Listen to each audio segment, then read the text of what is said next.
Esta tarde contamos con una visita muy especial. Me corresponde el placer de presentarles a un faro de la arquitectura latinoamericana, quizá el pionero de una generación dorada de grandes arquitectos chilenos. Les hablo del arquitecto Cristian Undurraga Saavedra.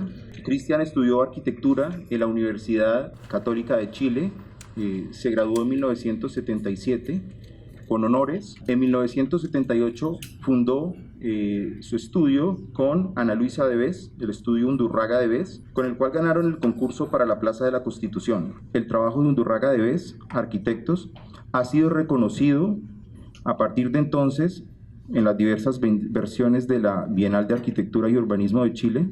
Hacia 1991, un joven Cristian obtiene el Premio Internacional de Arquitectura Andrea Palladio por su obra La Casa del Cerro, poniendo a Chile presente en la escena internacional de la arquitectura. El jurado del concurso, integrado nada más ni menos por James Stirling, Rafael Boneo, Manfredo Tafuri y Francesco Dalco. En 2004, su trabajo en la Casa Mirador le fue merecedor del Premio Internacional en la Bienal Panamericana de Quito, Ecuador. El mismo año, la Fundación Futuro lo reconoció por los proyectos de las plazas de la Constitución y la Ciudadanía frente al Palacio de la Moneda. En 2005, obtiene la medalla de oro en la Bienal Internacional de Miami por su extraordinaria Casa del Lago. Entre 1980 y los inicios del 2000, Cristian Undurraga ha estado enseñando alternadamente en su alma mater. Para el año 2009 es nombrado Honorary Fellow of American Institute of Architects y en el año 2012 es distinguido con el Premio Internazionale di Architettura Sacra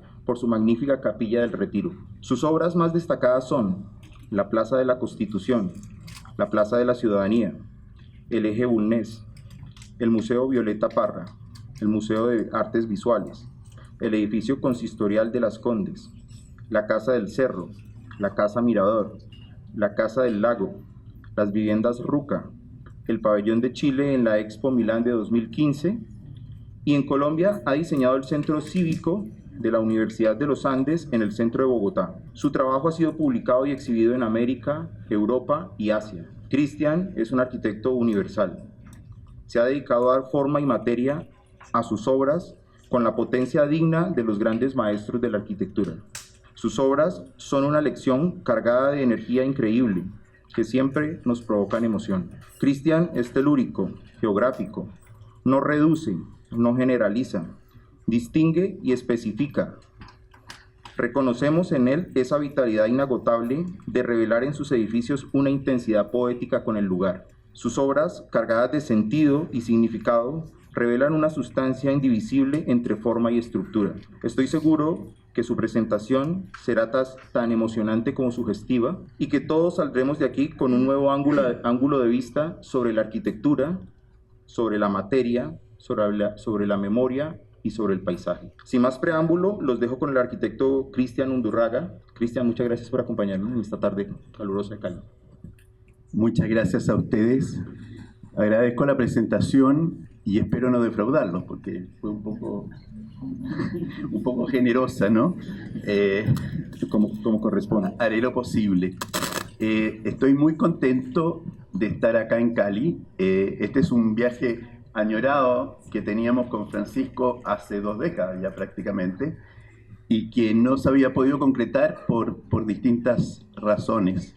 Pero hoy día ya estamos acá para hablar un poco de lo específico del lugar, y creo que la presentación de Salvador me va a ayudar mucho a estar a la altura, como tú querías, porque es una continuación de un pensamiento que yo creo que hoy día es el pensamiento que nutre a la arquitectura. El viaje de Santiago a Cali es un viaje largo, es como por razones logísticas de conexiones, etc.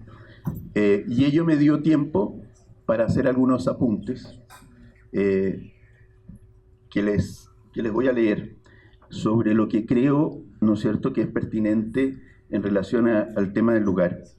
Es casi lo corriente, ¿no es cierto?, hoy día ver a la arquitectura y sus relaciones con el sitio donde se emplaza como un campo de batalla, como un campo de competencia. Así las cosas, esa arquitectura se limita a entender el terreno solo como un suelo donde las relaciones se limitan a la convergencia de las cargas gravitacionales que son consustanciales a toda obra construida. Creo que es fundamental entender la relación de la arquitectura y su sitio como un campo de cooperación y no de batalla. Bien hablaba de esto Salvador. El valor de la arquitectura no está en su individualidad, sino en su capacidad de establecer relaciones. En las últimas décadas, alentados por la instantánea difusión de las imágenes que proyectamos, hemos visto una compulsión de los arquitectos, quienes, atraídos por lo singular, han prescindido del lugar para crear obras autárquicas, ajenas a su entorno y a todas las complejidades que están implícitas en el lugar donde la obra se erige. Esta arquitectura, que los críticos han venido a llamar la arquitectura del espectáculo, se remite a la mera visualidad, desatendiendo el sentido de la arquitectura, cual es el arte de construir la hospitalidad. Aquí la experiencia propia, ¿no es cierto?, de la arquitectura se transforma en perplejidad. La arquitectura es un arte público, y aun cuando se trate de un encargo privado, ese encargo debe ser portador de valores públicos más allá del límite del encargo.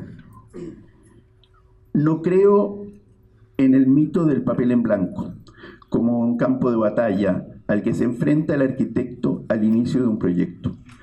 No es el léxico del arquitecto ni el caudal de formas que le son reconocibles como una determinada identidad de aquello que va a ser parte del curso del proyecto. Tampoco creo que sea el programa el primer detonante del proyecto.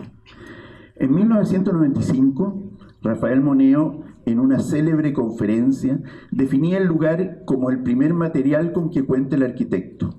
Y aquí habría que entender el material no en su acepción solamente física, ¿no es cierto?, sino también entenderlo como el antecedente, es decir, todo aquello que el lugar implica, tanto físico como cultural o histórico.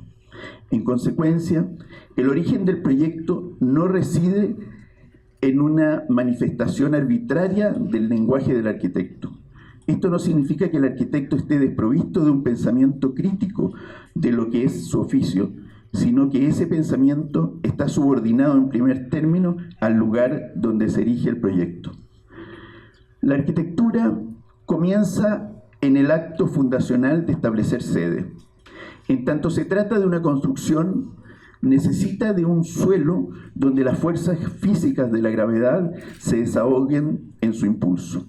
Pero además, todo un complejo de arsenal de antecedentes hacen del lugar algo único y que reclama una intención emotiva previa y también una aproximación racional que dé cuenta de lo específico de ese lugar.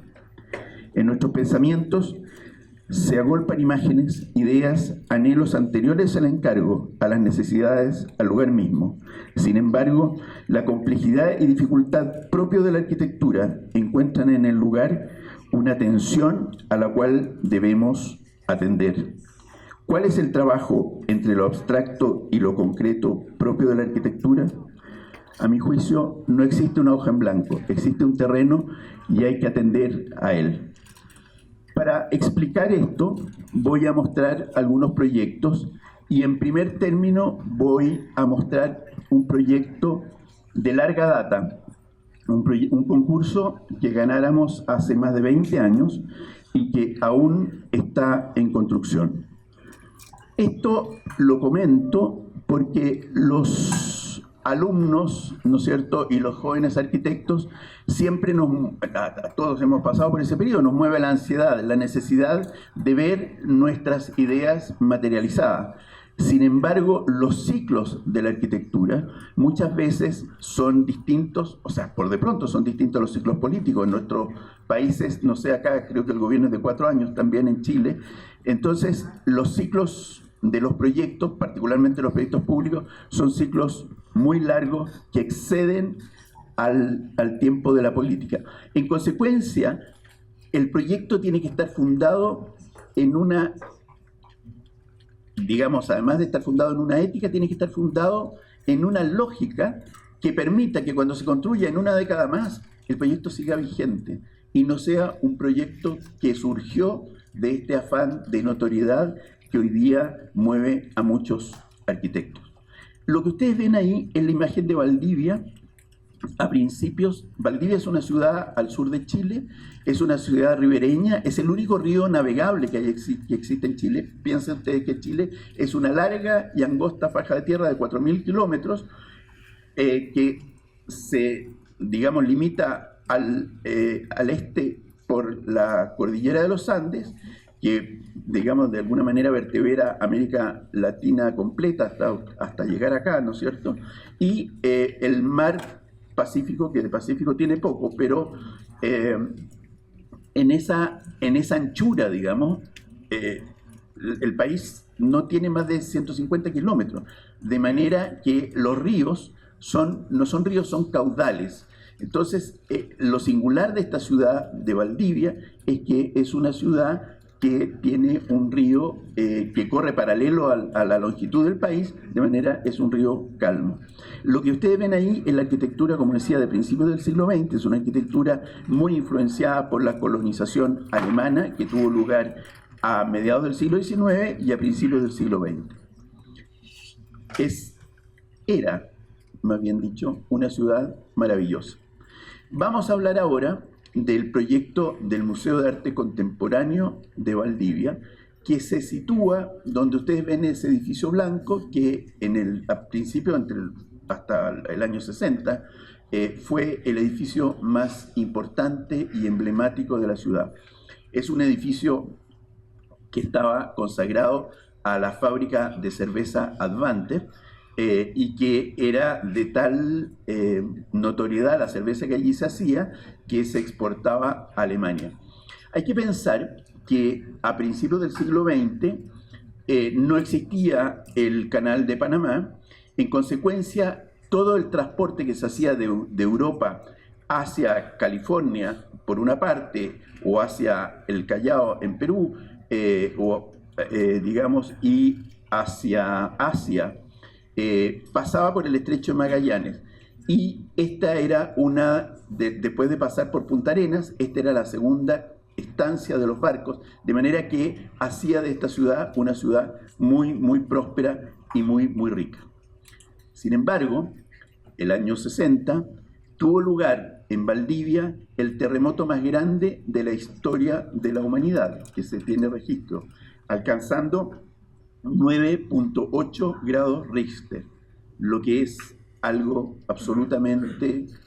yo, que vivo en Chile, que es un país eminentemente sísmico, tuve la experiencia última de creo que es el tercer terremoto más grande de la historia, el 2010, de 8.2 o 3 grados, y era una cosa realmente impresionante, cómo se movía la Tierra, cómo uno veía el movimiento de la Tierra, cómo veía vaciarse tanques a partir de las olas.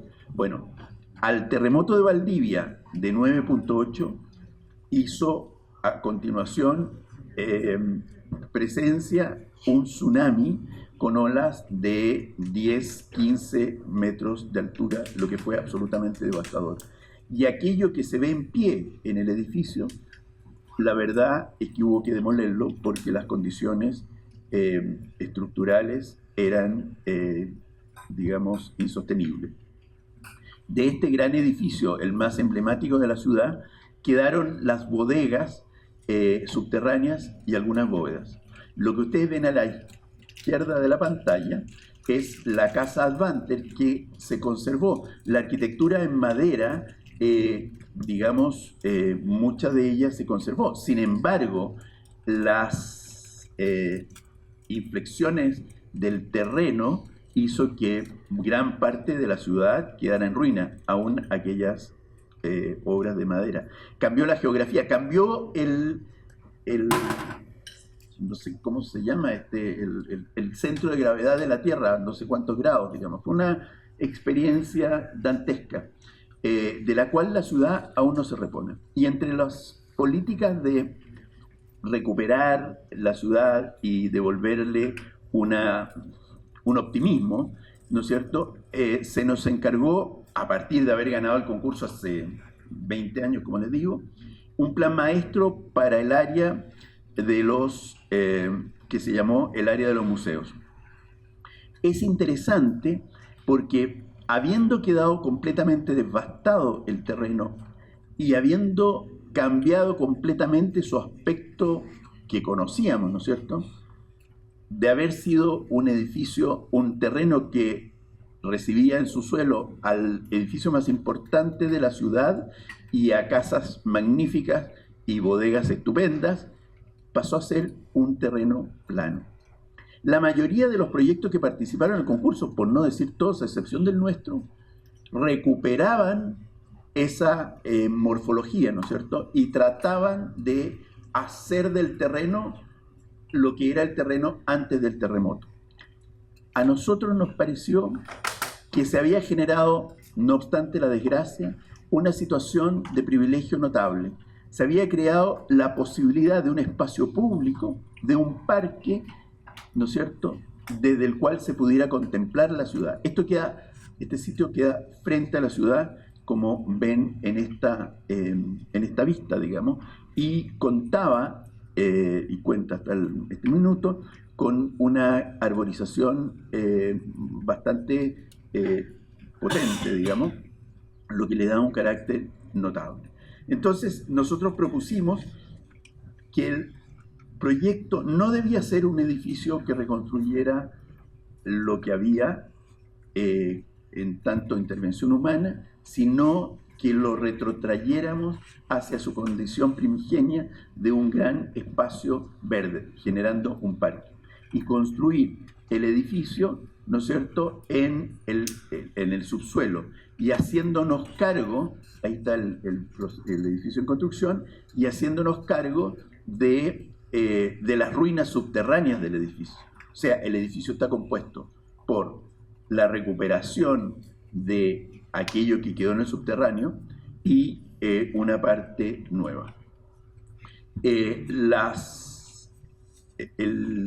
El volumen, digamos, que contiene las columnas eran salas hipóstilas, ¿no es cierto?, que están en este plano en rojo. Los rojos son muros existentes de la ruina y el resto es la adición que nosotros hacemos. El proyecto es un proyecto muy, muy simple, que busca, ¿no es cierto?, como les decía, recuperar aquellos elementos que subsistieron del terremoto, digamos, edificación larga, corresponde a unas bóvedas de ladrillo muy interesantes que tenían que ver con el enfriamiento de la cerveza. El componente principal de la cerveza no es la cebada, sino el agua. La calidad del agua es determinante, de manera que este edificio estaba allí por la calidad del agua del río. Aquí aparece un poco la intención del edificio, que era, más que ser un nuevo monumento para la ciudad, que fuera un hecho geográfico, que estuviera a la altura, que no sobrepasara en el fondo el nivel natural o actual nivel natural del terreno, y generar sobre el techo del edificio que se reconstruía la continuidad de un jardín.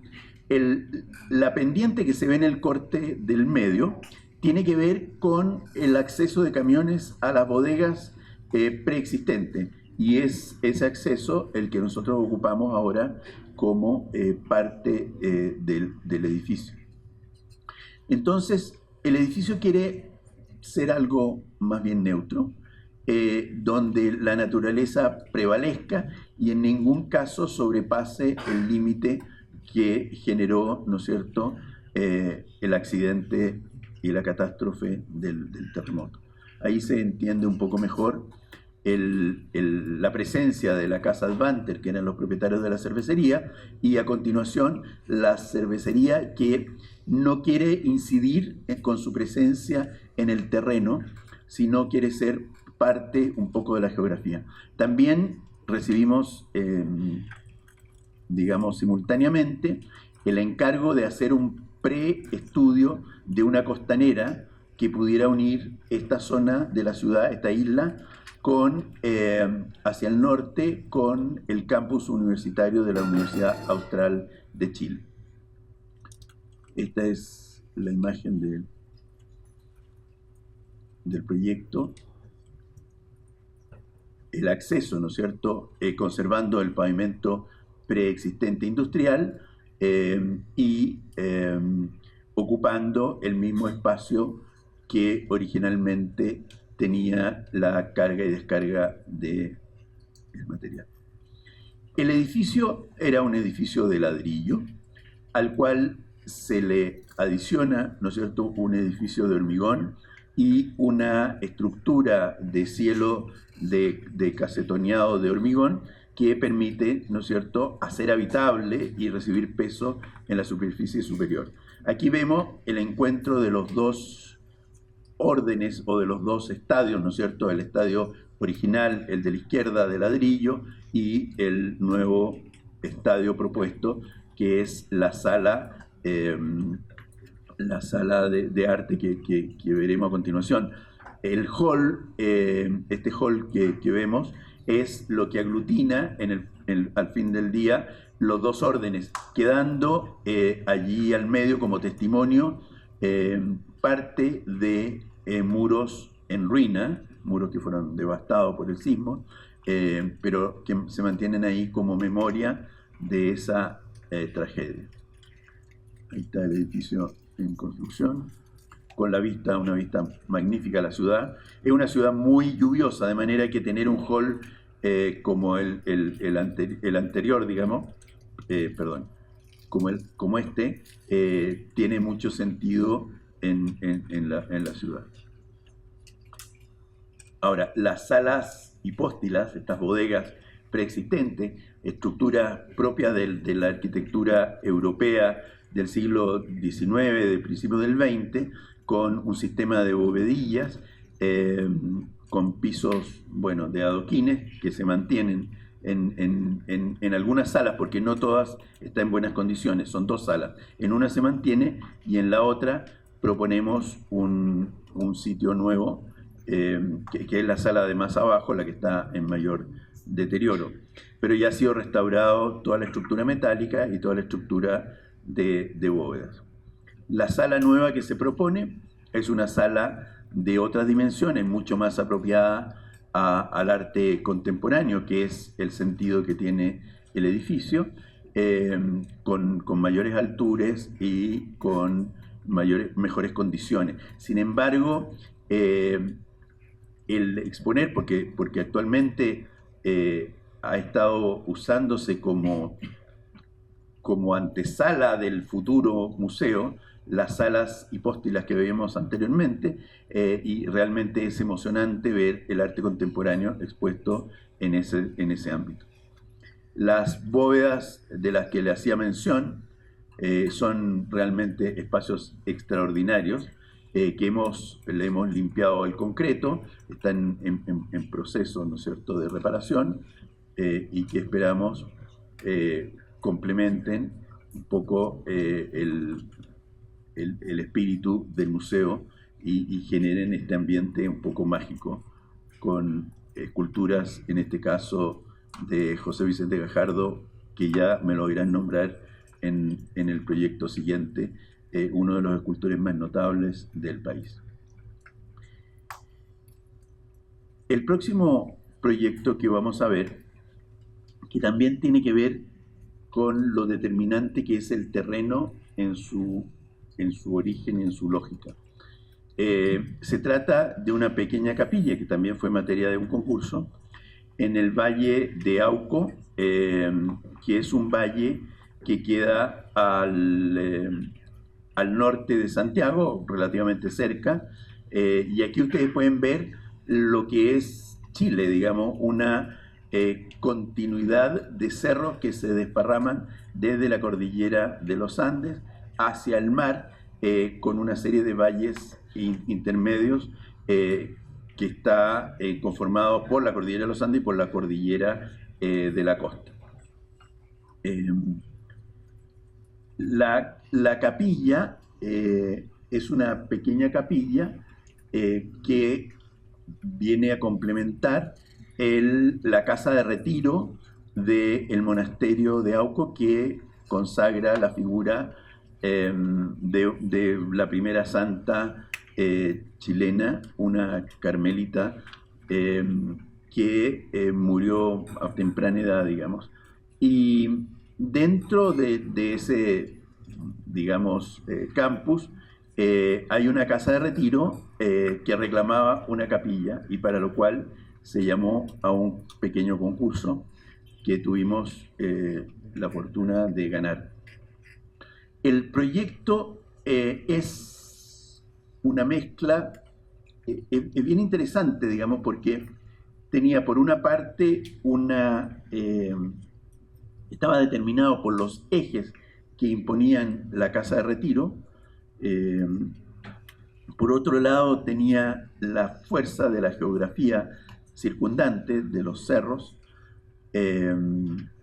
y bueno, tenía toda la tradición de arquitectura religiosa, de capillas. A los que hayan estudiado la arquitectura contemporánea o la arquitectura moderna chilena, los benedictinos, la capilla de los benedictinos, una obra maestra, a mi parecer la obra más importante de la arquitectura religiosa del principio de mediados del siglo XX. Bueno, esa obra marcó a muchas generaciones, a la mía, por cierto, y allí el hormigón visto, el blanco y la luz viniendo desde lo alto, ¿no es cierto?, se convertía en el vehículo que daba cuenta de la trascendencia. Y a mí me parecía que este concurso daba la oportunidad como para replantearse no solamente temas de arquitectura, sino también temas de religión. El primer acto del proyecto fue excavar el terreno, y en vez de ascender, como son los espacios religiosos, aquí descendíamos. Sobre la excavación se estableció un conjunto de 4 vigas apoyadas ligeramente en 8 pequeños cubos de hormigón que constituían la base que sostendría esta estructura, sobre la cual colgaríamos, ¿no es cierto?, una segunda estructura interior de durmientes de ferrocarril en desuso, haciendo que esta pieza de madera pesada, oscura, fuera en contradicción con lo que los maestros modernos nos sugerían. El espacio leve, blanco, iluminado desde lo alto. Aquí la iluminación venía desde el suelo y se generaba, ¿no es cierto?, algo que es típico de la arquitectura religiosa desde la historia. Un interior, digamos, primitivo, y una estructura exterior, digamos, muy contundente, pero algo que tiene que ver con el gótico, pero aquí dispuesto de una manera distinta y contemporánea. Entonces, como les decía originalmente, esta cruz que se transforma en la estructura que sostiene el interior, recibe a los visitantes, a los peregrinos, por esta pequeña grieta descendente. El interés del edificio es este diálogo que establece, ¿no es cierto?, esta geometría, diálogo a partir de, no de la contradicción, sino de la oposición, que son cosas distintas. Se puede dialogar desde la oposición, y me parece que no cabe entrar a parecer geografía, sino desde la abstracción relacionarse con esa geografía distinta de los cerros, ¿no es cierto?, que rodean el edificio. Y aquí aparece claramente el apoyo de estas vigas, y aquí aparece claramente una cosa que es determinante en la experiencia del edificio, que es que la estructura de madera desciende hasta el 1,40 m, de manera que cuando uno entra al edificio, uno no tiene claridad de cómo el edificio se sostiene. El espacio de madera parece flotar. De allí, ¿no es cierto?, que sea lo ingrávido aquello que nos conduce a lo que podríamos definir como lo sagrado. Incluso cuando la gente está hincada, no ve la estructura, sino tiene esta impresión que hay una caja extremadamente pesada que gravita, está sostenida por la luz que emana desde abajo.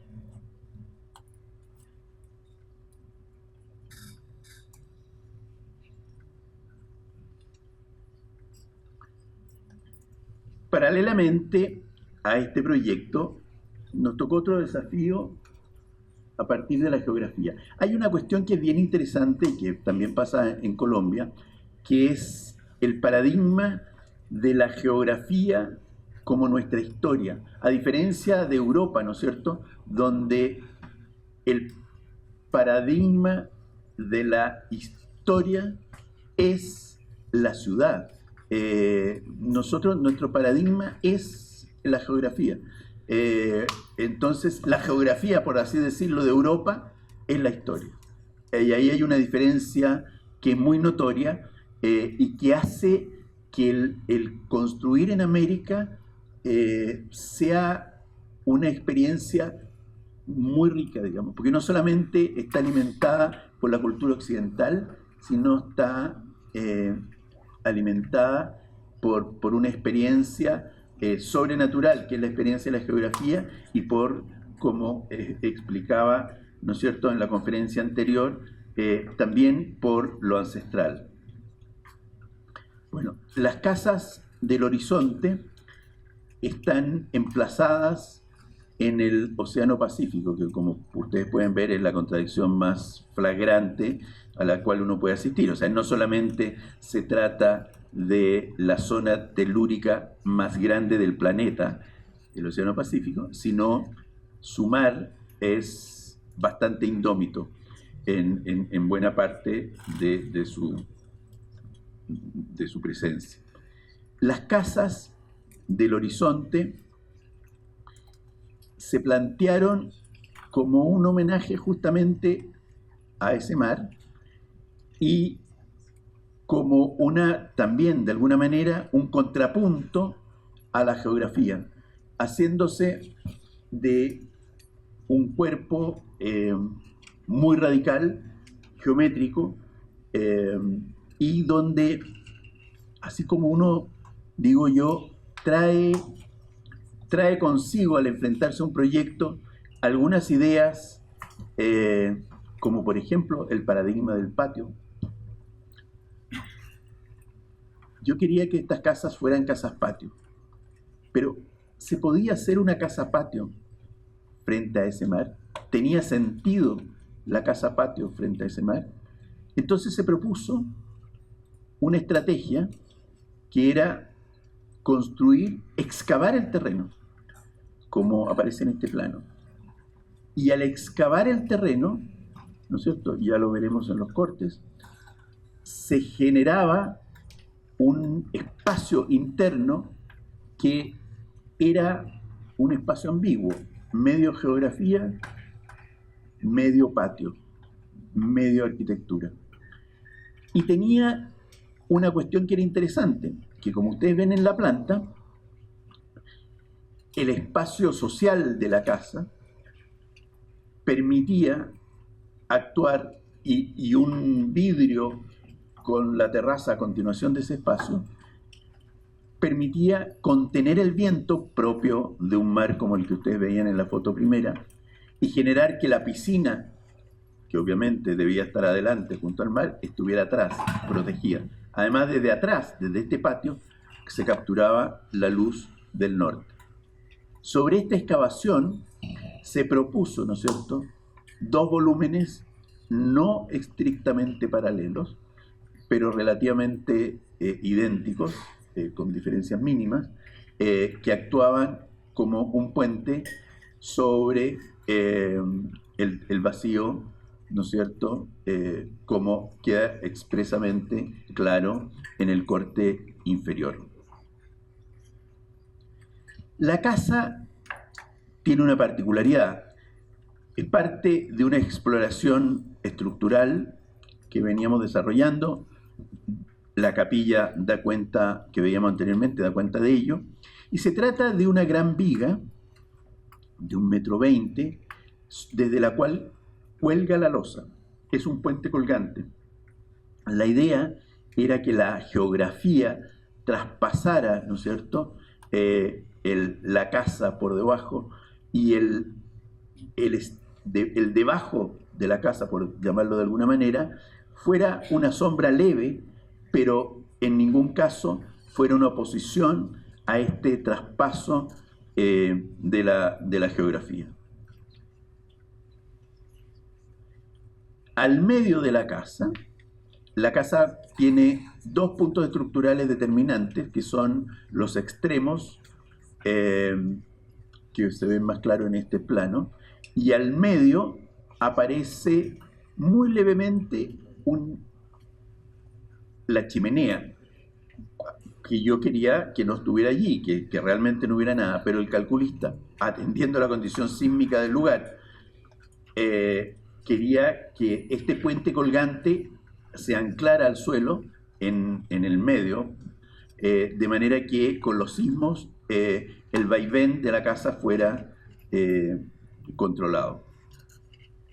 Aquí aparece claramente aquello que les expresaba, cómo este patio que se genera es un patio eminentemente geográfico que está, digamos, protegido del viento, no de la vista, porque la vista es transparente, está protegida del viento por los cristales, digamos. Pero ustedes ven el traspaso de la zona, digamos, de la estancia social, es completamente transparente. Allí aparece el volumen de la chimenea, que también sirvió para colgar de allí los peldaños de la escala.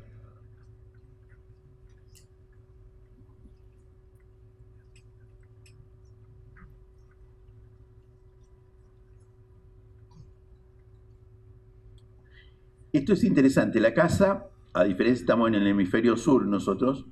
Ustedes acá están, claro, no tienen el tema del norte y el sur.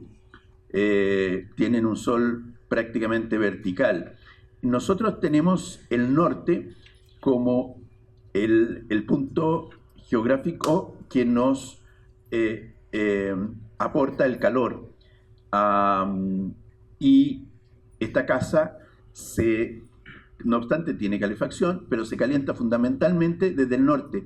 Pero también el norte es bastante avasallador en ciertos momentos, de manera que tiene esta celosía móvil en tanto a las piezas de la celosía como en el sentido, digamos, longitudinal de la casa. Se pueden mover en ambos sentidos.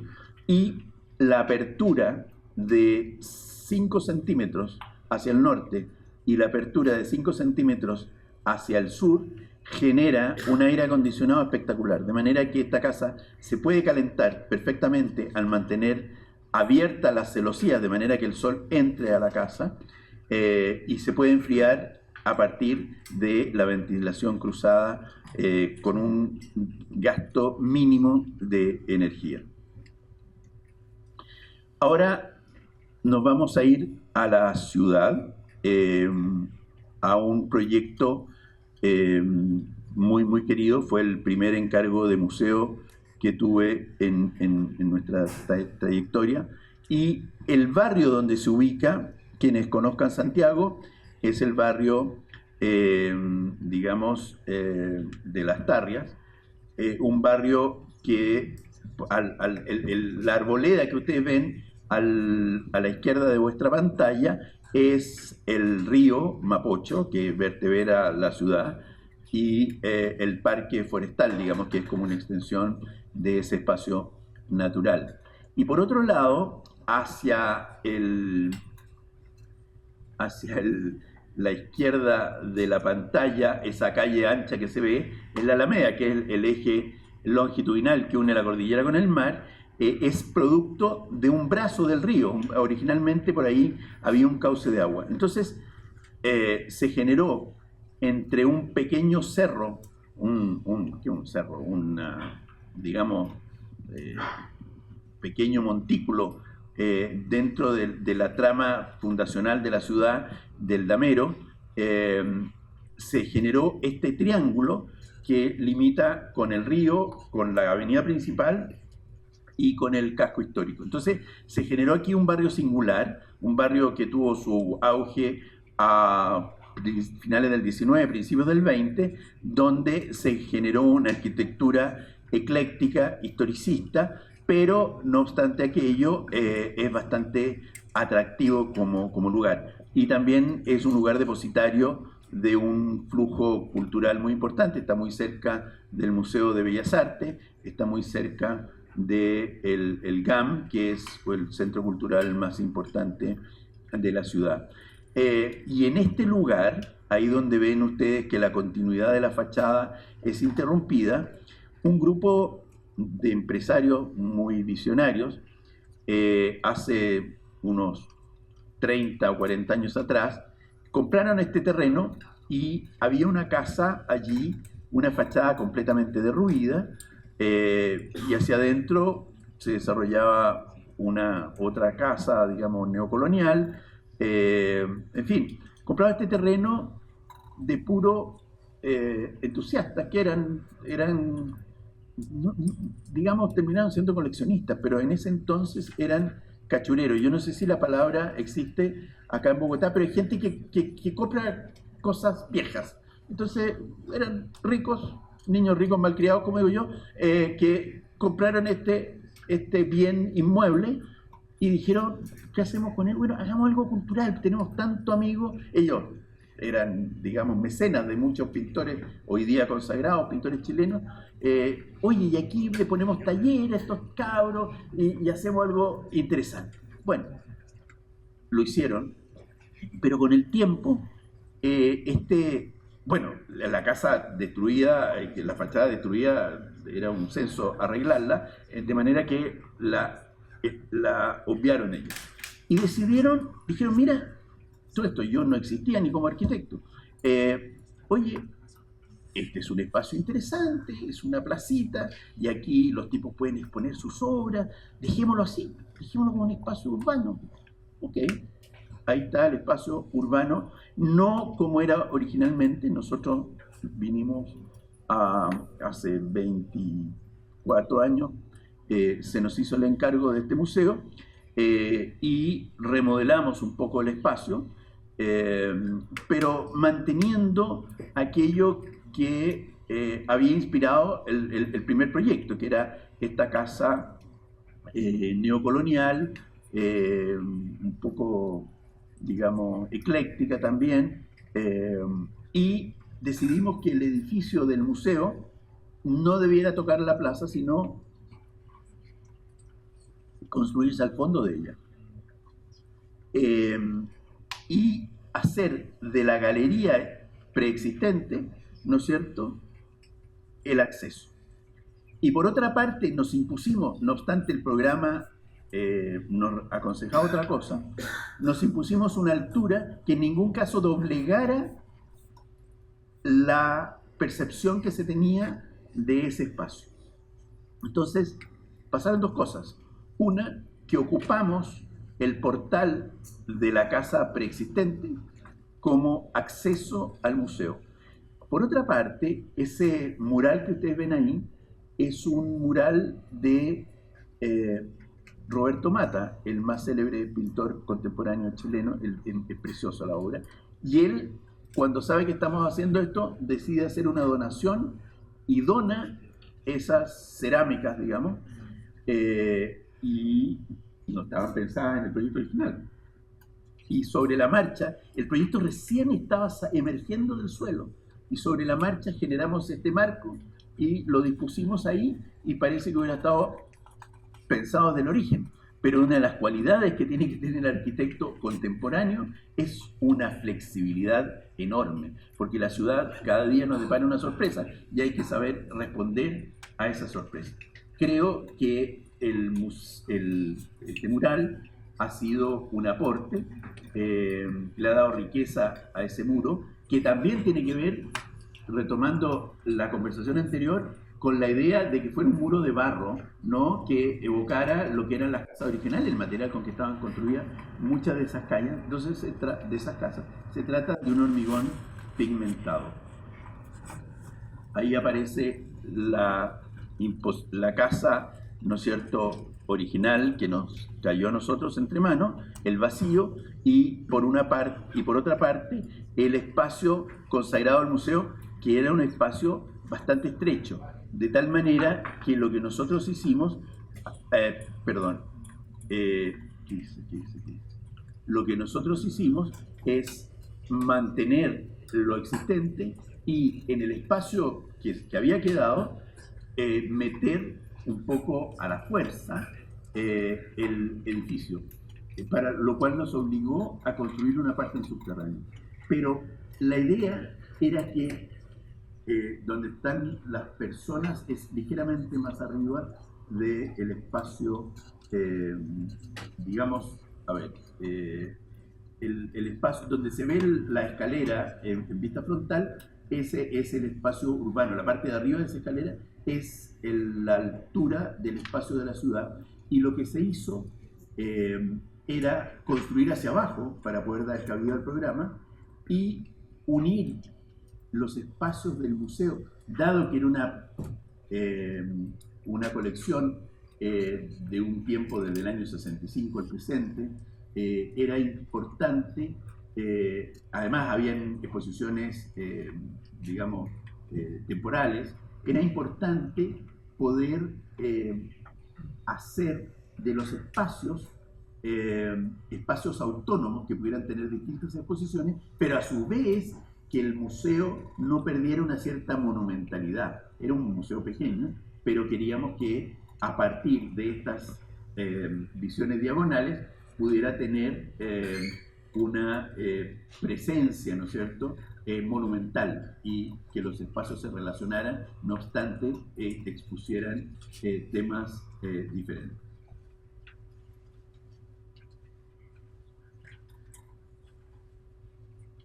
Aquí aparece, claro, ahí donde va subiendo esa persona, ese es el nivel de la ciudad. Imagínense abajo cuánto profundizamos, digamos, el edificio. Esta es la parte más baja del edificio. Y aquí se ve un poco, claro, el piso intermedio a la izquierda es el piso de la ciudad, y abajo se ve el punto más bajo del museo. Y así está la plaza hoy día, que es en fondo un lugar de encuentro en la ciudad muy importante, y con un pequeño jardín. Hoy día estas fotos tienen un par de años, pero hoy día los jacarandá están muy vigorosos y prácticamente tienen tapado el muro. Bueno, ahora vamos a ir a una yo no sé si tenemos un límite de tiempo, ¿no? Pero parece que estoy un poco largo, ¿no? Creo que el auditorio es bastante... Cuando se aburran me avisan. Tengo años de circo, de manera que una pifia no me altere el ánimo. Entonces, el Centro Cívico de Santiago es el principal proyecto que ha desarrollado la oficina desde el año 1980 hasta hoy día. Ha sido una sucesión de 5 concursos que hemos ganado los 5. El primero lo ganamos cuando teníamos 24 años y es interesante porque tiene este proyecto una relación muy íntima con Colombia.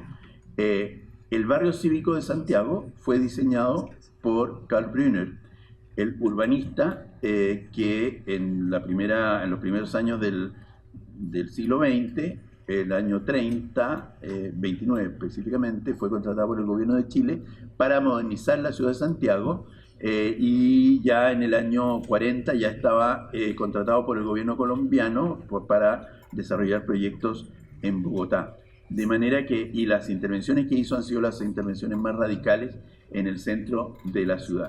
Particularmente estas intervenciones dicen relación con el Palacio de la Moneda. Quienes conozcan Santiago, es importante consignar que el Palacio de la Moneda no era originalmente un palacio exento como es hoy día, sino era un palacio que tenía frente de sí un edificio público, que es el que se ve a la derecha, y además, para más ahondamiento, era un edificio que se iba a construir en otro lugar de la ciudad.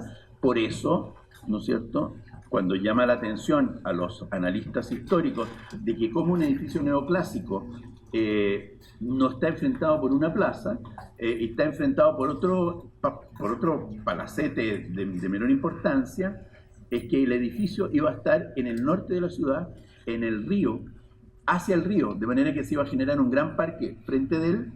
Sin embargo, las condiciones del terreno, como un basural, y la cercanía del río,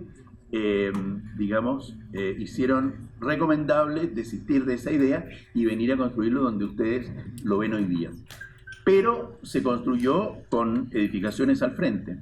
Entonces, dentro del plano de la ciudad, hacia el norte vemos, en la última línea pegada hacia el río, vemos que perfectamente bien tenía sentido el palacio allí, dado que tenía hacia el frente una extensión, digamos, que era propia del palacio y su plaza. O sea, era difícil entender un palacio sin su plaza que lo antecediera. Acá en este plano, ¿no es cierto?, ahí en la letra H, no sé si se ve bien en la pantalla, ahí está el Palacio de Gobierno y como ustedes ven, tiene frente a él una plaza, una manzana del damero, y hacia el sur, hacia donde está la H, tiene casas.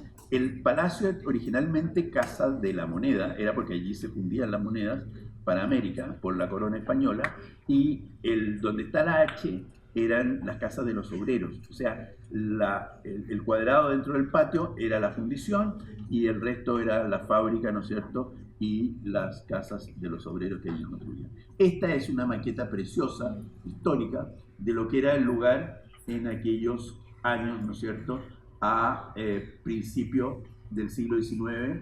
El edificio se empezó a construir, de la Moneda se empezó a construir a fines del XVIII, pero ya a principios del XIX, primeros años del XIX, ya estaba construido, digamos, en esta condición. Karl Brunner propuso una serie de operaciones radicales, como estas diagonales, y liberar el edificio del Palacio de Gobierno y dejarlo exento.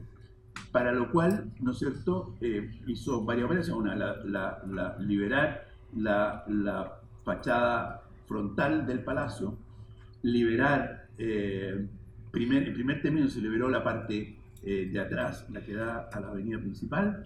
Luego, en el año 50, se liberó la parte frontal, pero estos espacios quedaron siempre como espacios residuales para estacionamiento de los vehículos. También pensemos que en aquellos años el vehículo era un signo de modernidad, era un signo de estatus y un, digamos, paisaje del Palacio de Gobierno rodeado de autos daba cuenta de un país importante, digamos, bueno, a nosotros nos tocó sacar los autos. Las primeras acciones del proyecto de Briner son acciones muy incipientes, ¿no es cierto? La liberación de la fachada posterior, y esa fachada posterior que ustedes ven ahí no es auténtica, es una fachada posterior, es del año 37, piensen que el palacio es de fines del siglo XVIII, esta fachada es del año 37 y los arquitectos tuvieron el buen criterio de mantener, ¿no es cierto?, el ritmo y la fachada del proyecto original. Luego, en el año, una vez liberadas las fachadas, esta foto histórica da cuenta cómo el edificio, o sea, el espacio liberado frente al palacio, a la fachada principal del Palacio de Gobierno se convertía en un estacionamiento, y lo mismo sucedía hacia el sur. Y ya aparece, se insinúa en esta foto, el eje Bulnes, ¿no es cierto?, que es la continuación del barrio cívico hacia el sur. Estos espacios diseñados y construidos en el tiempo, producto de las ideas de Karl Brunner, dieron lugar a una serie de concursos, siendo el primero el año 80. Esta es la parte posterior del palacio, es apertura de edificios, es el eje Bulnes, y estos edificios son del año 40. Y esta es, perdón, esta imagen es la imagen con la que yo me encontré. Yo conocí perfectamente bien esta plaza. Allí muchas veces, cuando íbamos a buscar a mi padre, que era funcionario público, estacionábamos el auto acá, de manera que era un barrio que yo conocía desde muy niño. Y cuando vino este concurso, yo tenía 24 años, y lo que propusimos fue generar una plaza que de alguna manera recogiera el espíritu casi utópico y un poco naif de la plaza latinoamericana, donde el verde eran las plazas centrales de nuestras ciudades, eran pequeños parques, digamos. Entonces me parecía importante rescatar esa parte de la historia y, por otro lado, generar un espacio que terminó siendo un espacio inédito, ¿no es cierto?, este espacio triangular que celebraba el carácter cívico y neoclásico del palacio. Este fue el proyecto que hoy día es un proyecto que ha permanecido por más de 40 años intocado, digamos, funcionando perfectamente bien. Y esta fue mi primera intervención urbana. Ciertamente hay rasgos historicistas que nos remiten a la lectura apasionada del libro sobre la ciudad de Aldo Rossi, que nos marcó muy, muy profundamente. Como les decía, este proyecto yo tenía 25 años cuando lo hicimos, y yo me sorprendo un poco, digo, no sé qué pasó. Claro, venía con una carga histórica que no sé de dónde, porque no sé tampoco, no explico mucho de dónde venía toda esta... Porque todos estos diseños que parecen históricos eran diseños hechos por nosotros en esa época, ¿no? Y este es el paseo que bordea el espacio. Bueno, pero ya el año 95 se llama un nuevo concurso para el barrio cívico completo, pero se excluye la plaza que habíamos diseñado anteriormente. Dice, eso es intocable, el resto usted puede transformarlo completamente. Ganamos este concurso nuevamente con este proyecto, esta maqueta que se ve allí, donde incluía un centro cultural que era pegado al edificio de la Moneda, y por otro lado una gran explanada verde que venía a ser el típico parque del edificio neoclásico, en códigos contemporáneos, y donde los vehículos pasaban de manera subterránea. Esa era la propuesta que ganó el concurso. Y allí se ven los planos, digamos, del cómo los flujos de autos y de buses no se traslapaban, digamos, se superponían, y se generaba un flujo, digamos, rápido por ese punto, y el plano de la derecha daba cuenta de la idea de generar este gran espacio público continuo, que un poco cívico y un poco, digamos, un poco parque neoclásico. Y la ligera inflexión respecto a la trama fundacional de la ciudad tiene que ver con este brazo, ¿no es cierto?, que es la Alameda, esta calle principal que corre de oriente a poniente, que une la cordillera con el mar, que de alguna manera marcó la parte sur de la capital. Aquí en estos cortes se ve un poco. Y acá se ve el último proyecto, el último concurso que ganáramos, que tiene que ver con el desarrollo del barrio cívico y el remate del barrio cívico. Karl Brunner había propuesto originalmente una pequeña torre, una sola torre, al final del parque. Sin embargo, nosotros, dado que ya no estaba ese terreno, habían unos terrenos disponibles que permitían hacer estas dos torres, digamos, muy esbeltas y que le daban un término al espacio del eje 1. Bueno, esto es ya en la plaza del Centro Cultural, construido, parte del parque. La calle aún no corre subterráneo, corre en superficie.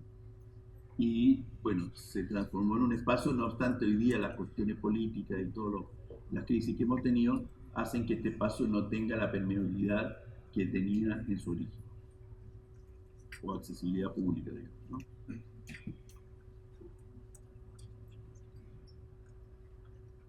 Esa es un poco la historia de estos 42 años, 43 años, trabajando en un solo proyecto, ¿eh? Es como... Bueno. Y en ese mismo proyecto está el Centro Cultural, que lo mostraremos rápidamente, donde era parte del encargo construir un centro cultural, y nos parecía que lo que allí se hiciera no podía interferir en la presencia del Palacio de Gobierno. Debía ser un espacio subsidiario y subordinado, ¿no es cierto?, a la presencia del Palacio. Lo que ustedes ven ahí en oscuro, en gris oscuro, es vidrio, es un vidrio muy, muy grueso, con distintas capas de protección que permite que cruce un vehículo por él y que genere una luz al interior del edificio. El centro cultural se desarrolla con la lógica del palacio, ¿no es cierto?, de ser una sucesión de patios tal cual lo era el palacio. Y aquí aparece en el fondo esta alfombra que definíamos como el lucernario por el cual se ilumina el interior del edificio. El edificio, por otra parte, se accede a él a través de rampas que permiten una continuidad desde las veredas de la parte superior de la ciudad, desde el nivel urbano hasta el interior de manera continua. De allí esta rampa que cruza todo el patio central que vemos a continuación. Ahí se ven, por una parte, ahí donde está el ascensor, donde es abierto. Bueno, detrás de él va la rampa y el patio, ¿no es cierto?, más adelante, que es otro de los accesos, que se llega primero a un patio y desde ese patio se accede al centro. Esta es la parte más angosta, ¿no es cierto?, más comprimida, que contiene la escalera, y la otra parte, ¿no es cierto?, que es un poco más holgada, contiene la rampa para minusválidos. No obstante, hay ascensores, digamos, en la parte superior. El patio desde el cual se accede a este espacio, que es un espacio inédito en la ciudad, un gran hall urbano, es un lugar de encuentro, tiene tiendas, cafés, etcétera, y desde allí se accede a la parte de exhibiciones que está en el nivel más bajo, que es este, con un gran patio central, ¿no es cierto?, que se accede a través de esta rampa.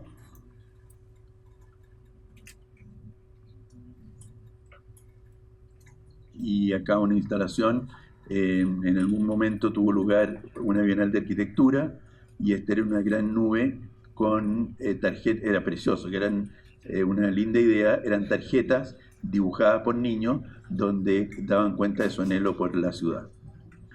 Una de las salas pequeñas, laterales, ¿no es cierto?, que es una sala de diseño, consagrada al diseño fundamentalmente a pequeñas exposiciones, y las grandes salas que son neutras, porque la verdad es que es un centro cultural, no tiene colecciones, y aquí podemos ver, esta es una exposición de arte americano, esta es una exposición histórica, otro montaje, esta es una exposición de Picasso, o sea, hemos tenido exposiciones increíbles, como las mejores exposiciones del mundo, digamos. Y aquí un poco la rampa, que da cuenta de lo que es el espacio central en toda su magnitud.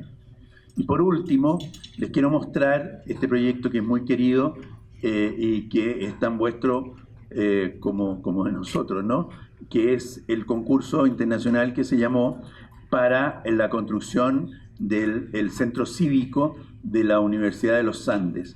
Es interesante el lugar porque, por una parte, está el barrio original, ¿no es cierto?, donde se fundó la ciudad, aledaño al campus.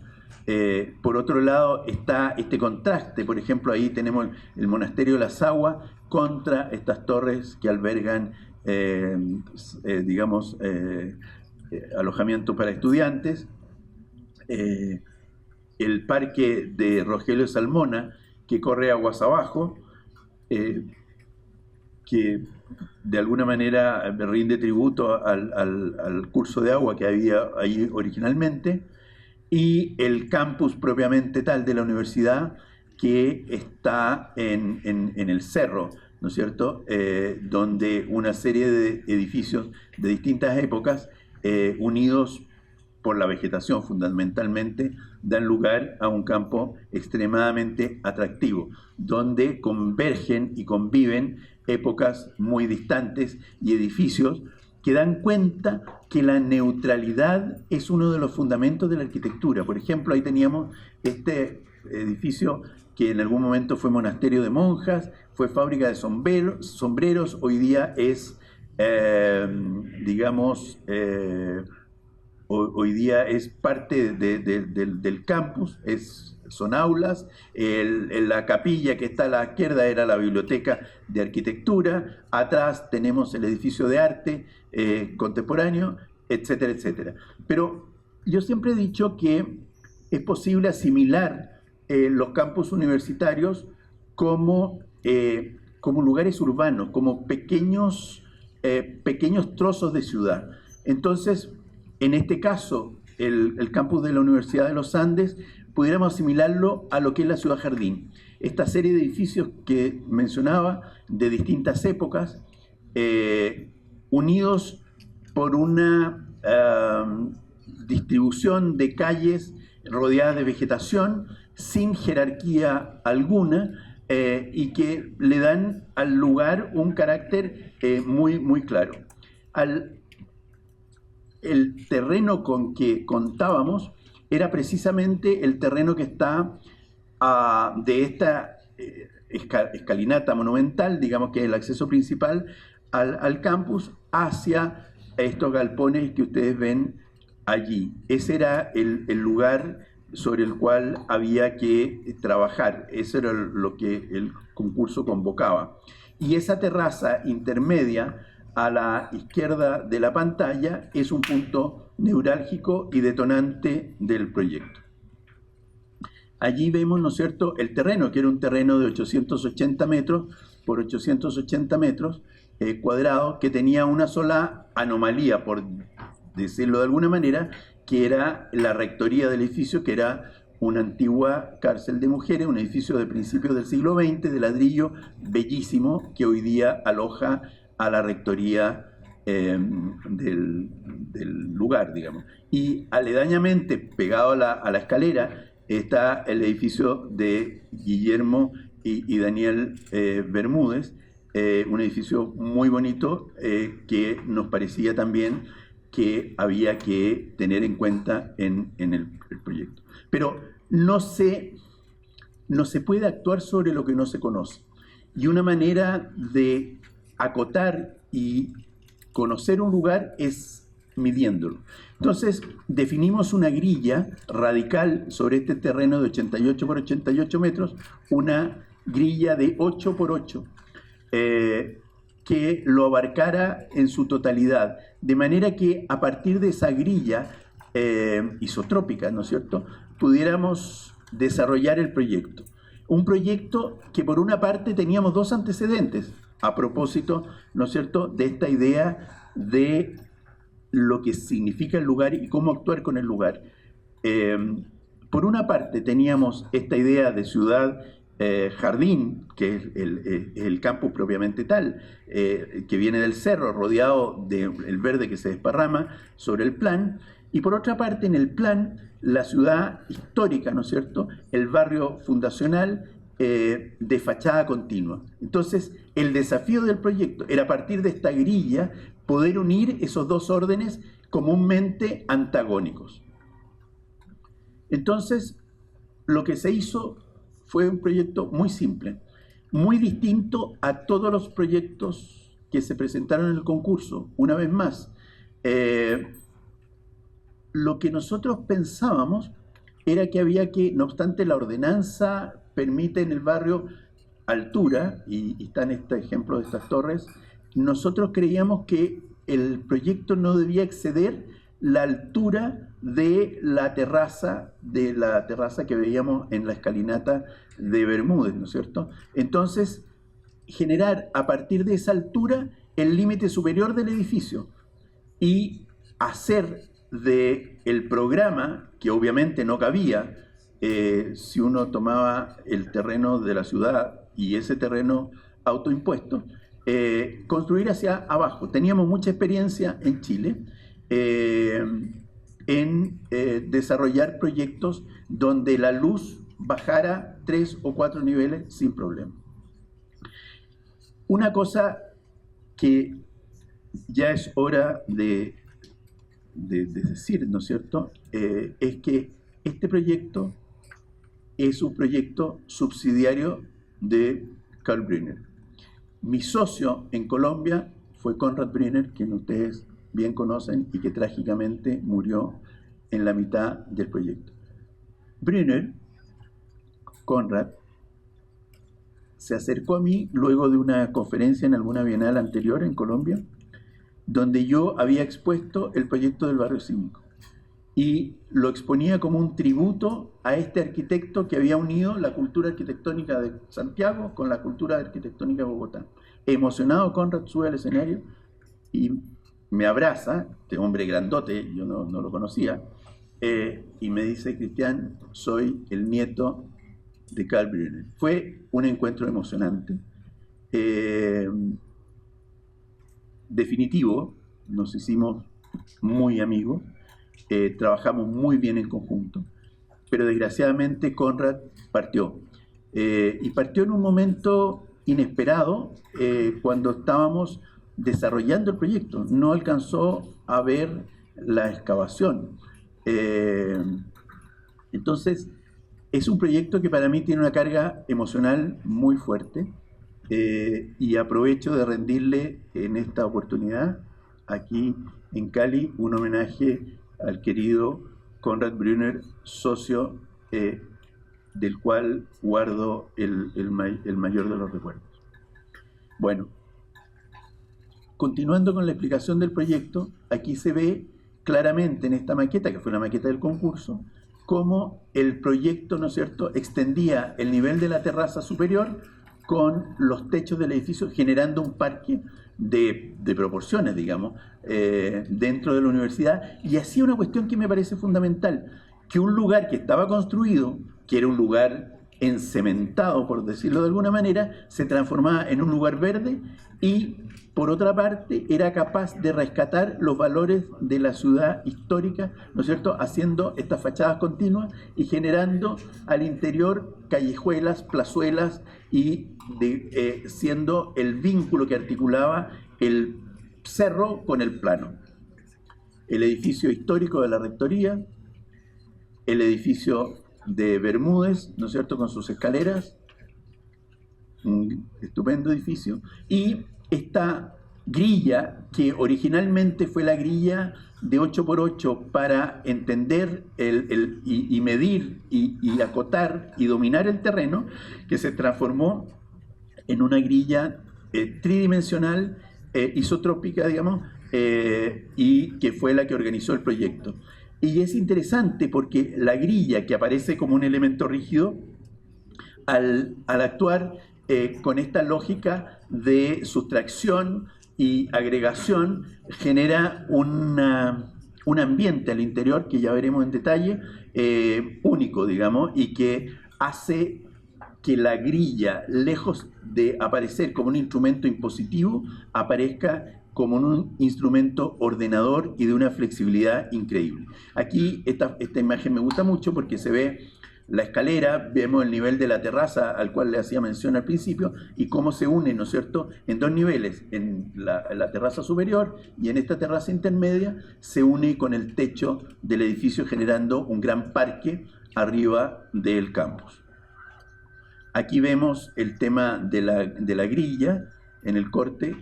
Además agregamos aquí por primera vez en Bogotá aisladores sísmicos, que era una tecnología que estaba muy en boga en Chile a raíz de los últimos terremotos. La planta que dan cuenta, no es el caso de ir en detalle, pero que dan cuenta de estos espacios intermedios, digamos, de plazas, plazuelas, callejones de acceso. Aquí queda muy claro el tema cómo la ciudad histórica, la ciudad compacta, el casco continuo, hace del proyecto, ¿no es cierto?, una expresión muy urbana, muy atingente al lugar donde el edificio estaba emplazado, y por otro lado, ¿no es cierto?, el techo se transforma en esa extensión de los jardines, como ya hemos dicho, del cerro. Una pequeña escalera rampa que nos conecta hacia la plaza. Del edificio está construido solamente esta primera etapa. Esperamos que pronto se inicie la segunda etapa. Ahí se ve cómo el edificio penetra en el terreno hacia abajo. Se une por una parte el edificio histórico de ladrillo con el edificio propuesto, con una celosía que nos permite matizar la luz. Por otro lado, independencia hacia el interior. Pensemos que estas son aulas en su mayoría. La plaza, lo que será la plaza en el futuro, y cómo convergen, ¿no es cierto?, la historia del edificio de la Rectoría con la propuesta de los edificios nuevos. La biblioteca, que es esos, digamos, esas puertas que se ven, esas ventanas que se ven al frente de la imagen esta. El edificio de la izquierda es el edificio que ya está construido. Esta será la plaza en el futuro. Este es el interior de la biblioteca, donde ustedes ven que el tema de el sustraer, agregar y todo, le genera una espacialidad extraordinaria al lugar, y la grilla deja de ser una cuestión impositiva, ¿no es cierto? Aquí ya vemos el edificio en su primera etapa. Aquí a la izquierda hay que demoler el muro blanco y será una de los accesos. La calle 1, que une con el barrio de la Candelaria, el barrio histórico. La celosía que le da un grano, una celosía especial que diseñamos y que genera un grano y una luz tamizada muy interesante al interior. Una parte del acceso a la sala de exposiciones y al futuro teatro, auditorio. El interior también es, digamos, subordinado a esta grilla de 840. La grilla de 8 terminó siendo, por razones prácticas y de, bueno, largo de explicar, digamos, pero terminó siendo una grilla de 840 por 840, con un sistema de ventilación cruzada, o sea, un edificio muy sostenible, con poco, digamos, uso de energía.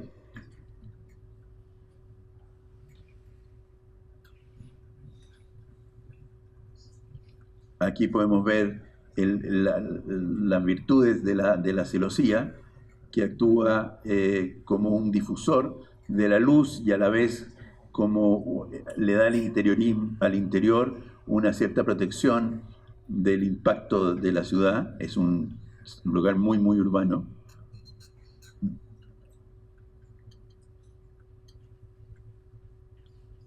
Aquí ya llegamos a los techos. Esta es la visión, digamos, parece, siempre me dicen si nosotros intervinimos en la pintura de las torres. No, las torres están ahí y parecen que fueran parte del proyecto, digamos, el verde. Y es interesante porque esta calle, digamos, que cruza en un puente el edificio de la primera etapa, continúa en un puente que ya está recién construido, se construyó hace un mes, con el edificio que tiene la universidad a continuación, y de allí yo creo que se puede generar una calle aérea que permita conectar con la parte pública de las torres de estudiantes, de manera tal que se genera un nuevo espesor urbano a partir de este techo verde que puede ser, depende del punto de vista, si se lograra la continuidad de una pasarela peatonal, sería un piso noble prácticamente, y la ciudad quedaría como en subterráneo. Es interesante, digamos. Bueno, aquí está un homenaje a Bermúdez. El edificio empalma muy bien con lo que nosotros hemos propuesto, y se ven ya los jardines y los estudiantes disfrutando del espacio que es del parque que se genera en el techo. Yo quería poner agua en algunas partes, digamos, como parte del paisajismo, y sin embargo no fue acogido, tal vez con buenas razones, digamos, por el riesgo de que el agua permanente y que no sé qué, que podía filtrarse, que con lo del regadío es mucho más acotado el problema, y entonces estas cristalerías sobre las cuales se puede caminar vienen a producir ese reflejo y esa condición acuosa que queríamos para este parque. Allí está, ¿no es cierto?, la primera etapa construida, y esperamos que en la próxima visita a Cali podamos ver el proyecto completo. Muchas gracias.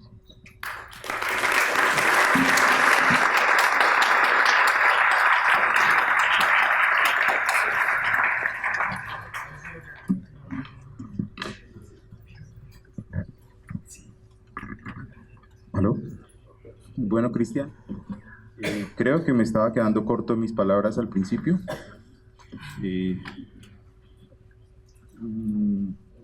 Desde luego, estamos ante uno de los arquitectos más importantes de Latinoamérica.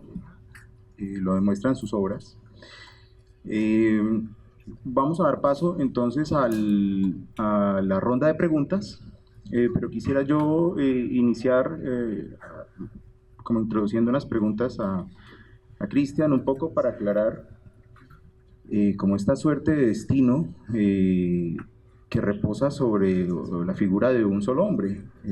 Este destino de más de 40 años en un mismo proyecto y luego encontrarse al nieto de uno de los proyectistas o de la idea de este paseo en Chile, pues parece como anecdótico, ¿no? Pero es absolutamente sorprendente cómo es posible que en una persona recaiga una plaza, la plaza más importante de todo el país. Casi que Cristian es como nuestro Fernando Martínez Sanabria, ¿sí? Con nuestra Plaza de Bolívar.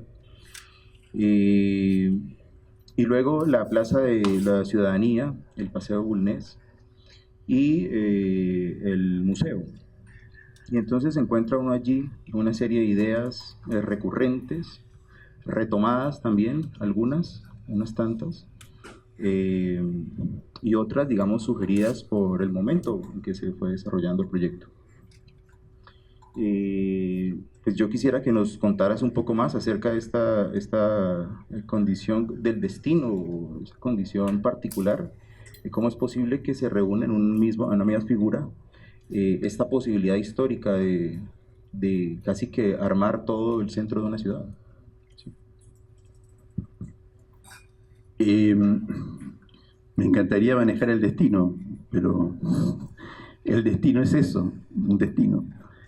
En una oportunidad estábamos visitando el centro cultural del Palacio de la Moneda, recién terminado, todavía no se abría al público, y lo visitaba con el ministro de Educación. Una cosa que es interesante es que todos estos concursos han sido hechos por distintos políticos.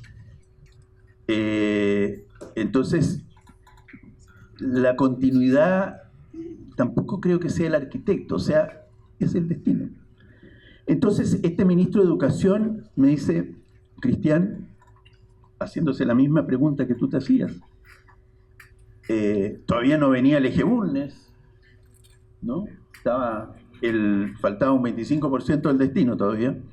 Me dice, mira, yo creo que esto que pasa es que el destino ha querido exorcizar la tragedia de tu abuelo. Mi abuelo,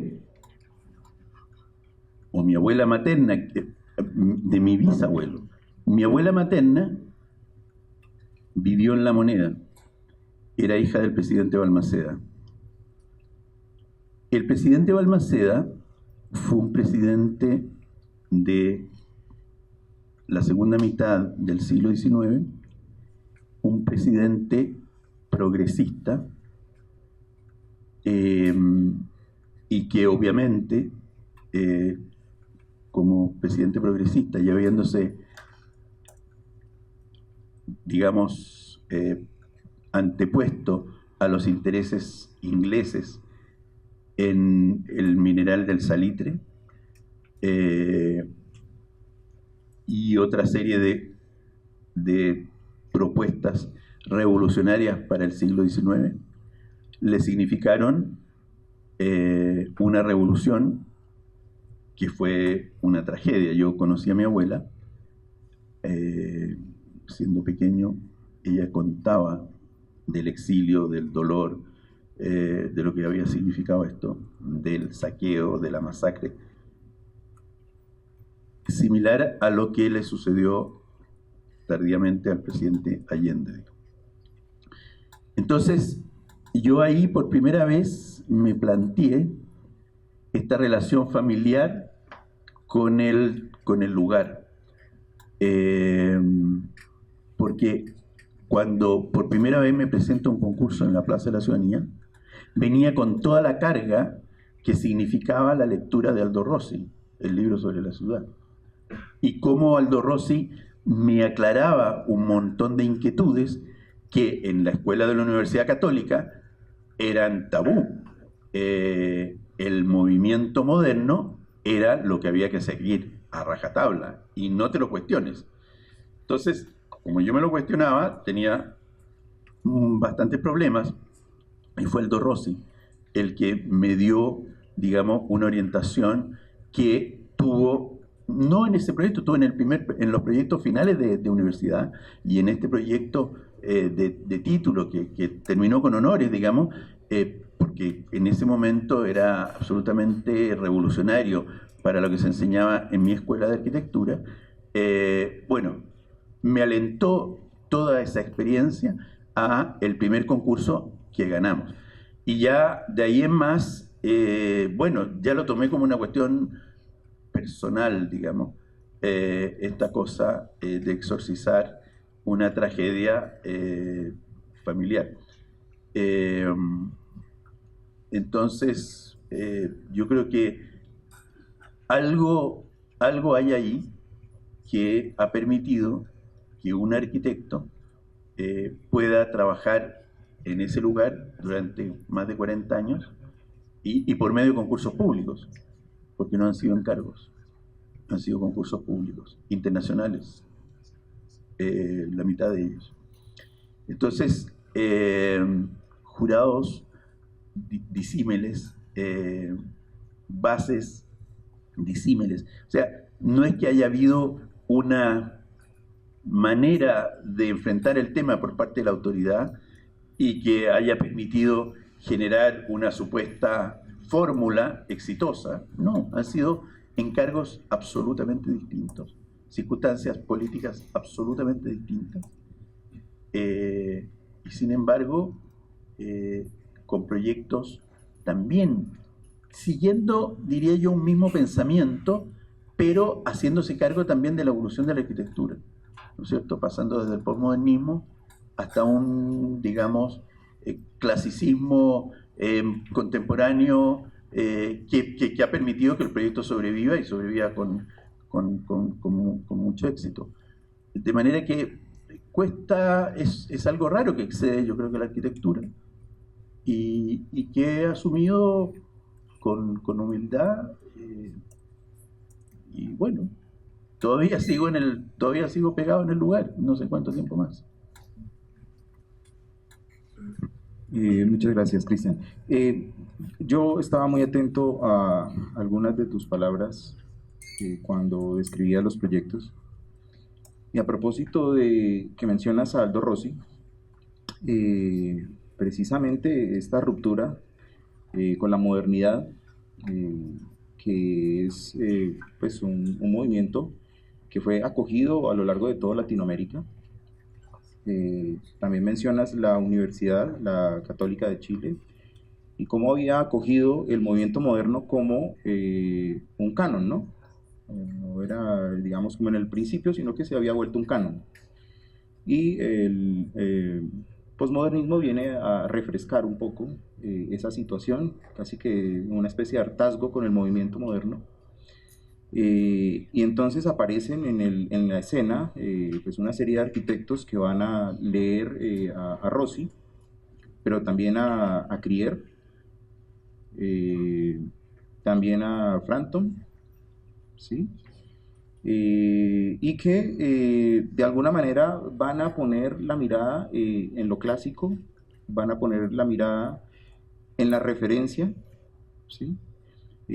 Van a poner la mirada también en el regionalismo crítico, y digamos que un poco como tratando de atar cabos de todo lo que has mencionado, porque me parece novedoso pues escuchar cuando presentabas el proyecto en Valdivia, hablabas casi como al contrario de Rossi, ¿sí? No era el proyecto como un monumento, sino más bien como una geografía, ¿sí?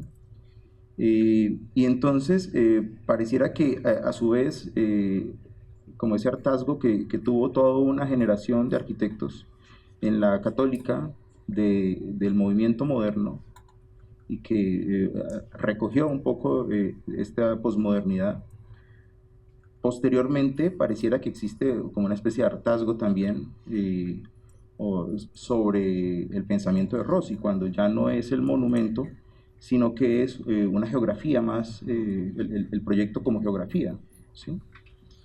Entonces me gustaría como que hicieras énfasis un poco allí, qué pasó, qué ocurrió, en qué momento hubo como un cambio en el pensamiento para poder llegar a estas conclusiones que nos has presentado el día de hoy.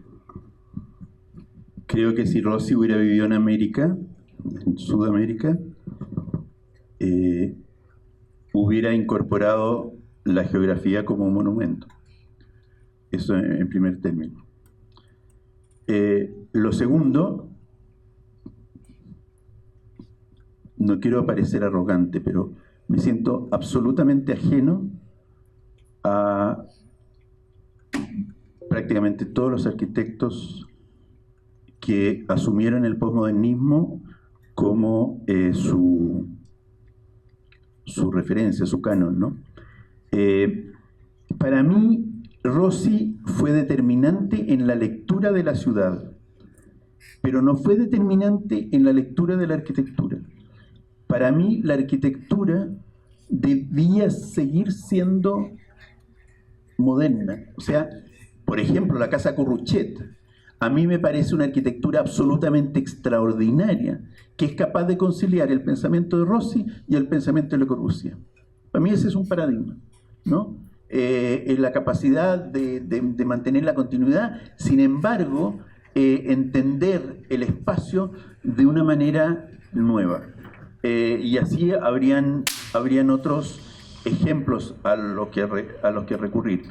Y creo que buena parte de los arquitectos que asumieron el posmodernismo lo asumieron desde la frivolidad, lo asumieron como una imagen icónica, ¿no es cierto?, que podía tener un valor comercial en un determinado momento, y que me parece a mí que no tenía sustancia histórica, ¿no es cierto?, por ningún lado.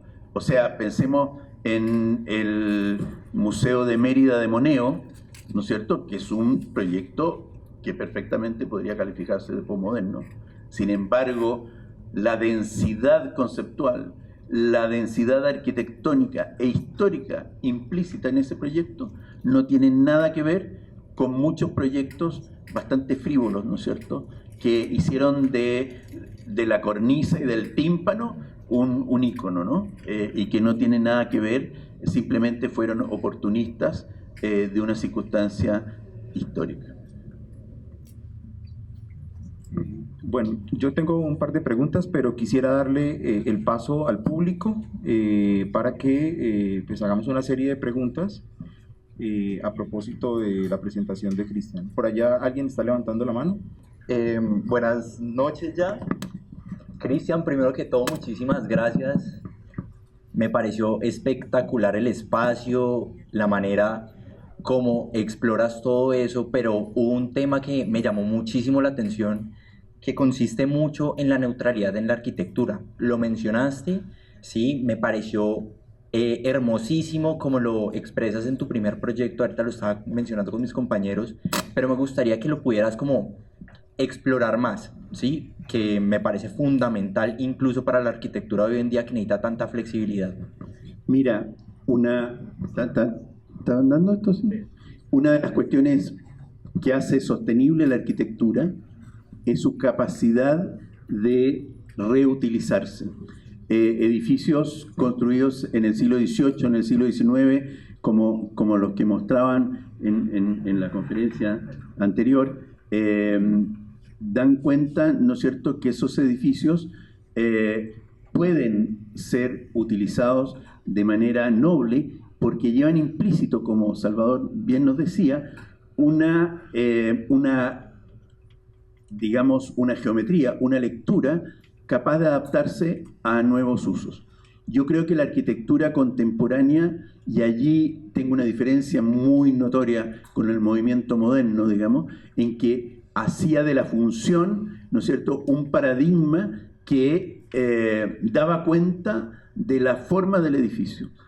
Yo creo que lo que se necesita hoy día es una arquitectura clásica, en el sentido más profundo, neutra, capaz de ser transformada. En el caso de los museos ya es de una lógica total. O sea, el arte, ¿no es cierto?, evoluciona a la par con la tecnología. Entonces, el museo del siglo XIX, ¿no es cierto?, donde estaba el cuadro dispuesto en los muros, etcétera, etcétera, etcétera, hoy día ya no tiene sentido. Necesita de el arte contemporáneo necesita de una neutralidad que sea capaz de permitir la exposición de cualquier uso allí. Lo mismo cuando uno revisa los monasterios, ¿no es cierto?, que tienen esta arquitectura sistemática, con un orden tan claro, tan riguroso, tan ortogonal. Bueno, esos monasterios hoy día son hoteles, son universidades, y a su vez en 40 años más van a ser otra cosa, porque llevan implícito el ADN de lo clásico. Serán capaces de ser transformados nuevamente. Yo creo que es clave en la arquitectura que recibimos, como la que proponemos, que sea capaz de recibir los cambios. Si no, estamos construyendo, ¿no es cierto?, una arquitectura que se va a convertir en ruina, pero no en el sentido noble del concepto de ruina. Cristian, ¿cómo estás? Mi pregunta era el tema de los proyectos que nos has mostrado durante esta tarde. Pues hay un elemento muy recurrente que es esa instancia de desaparecer el proyecto un poco como en el lugar, ¿sí?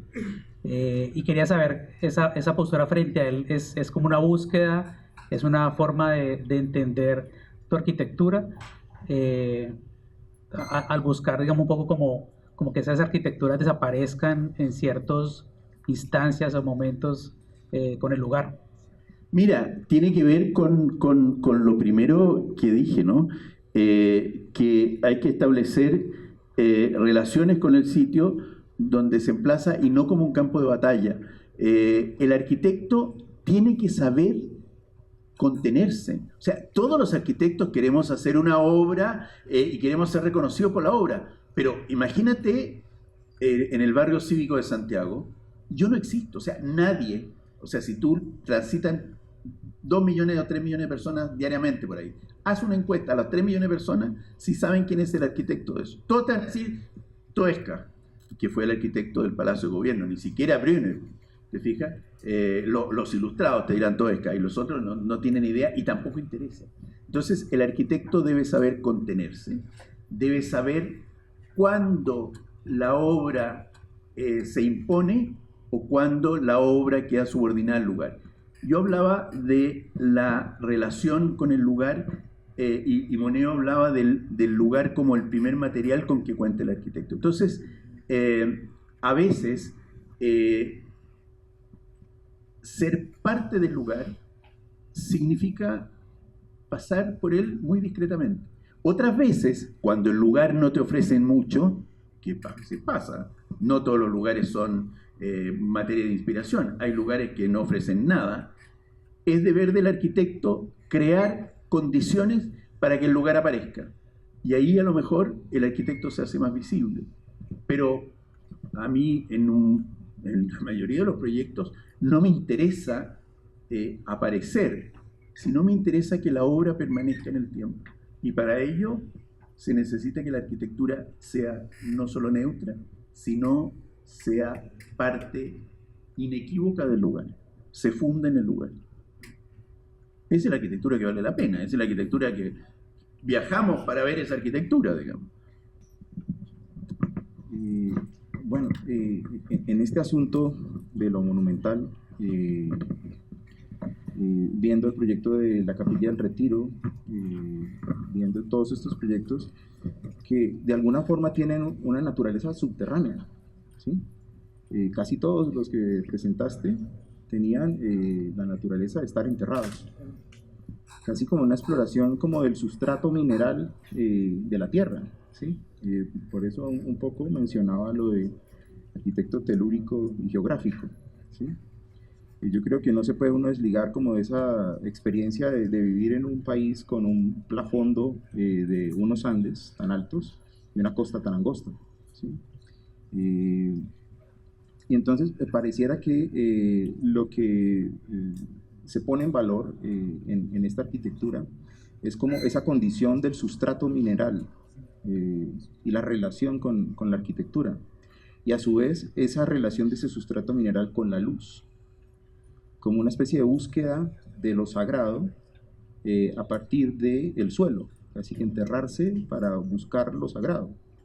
Y eso aparece en el edificio del Retiro, incluso aparece aquí en el edificio de los Andes, incluso aparece en el edificio del Museo de la Plaza de la Constitución, esa luz que baña la rampa, que también aparece en la Casa Mirador, y que aparece como un tema reiterativo en la obra, como intentando buscar desde el subsuelo, como de ese sustrato mineral, eso sagrado que baja de lo alto, pero que en algunas ocasiones está alrededor, ¿no? Bañando el espacio total.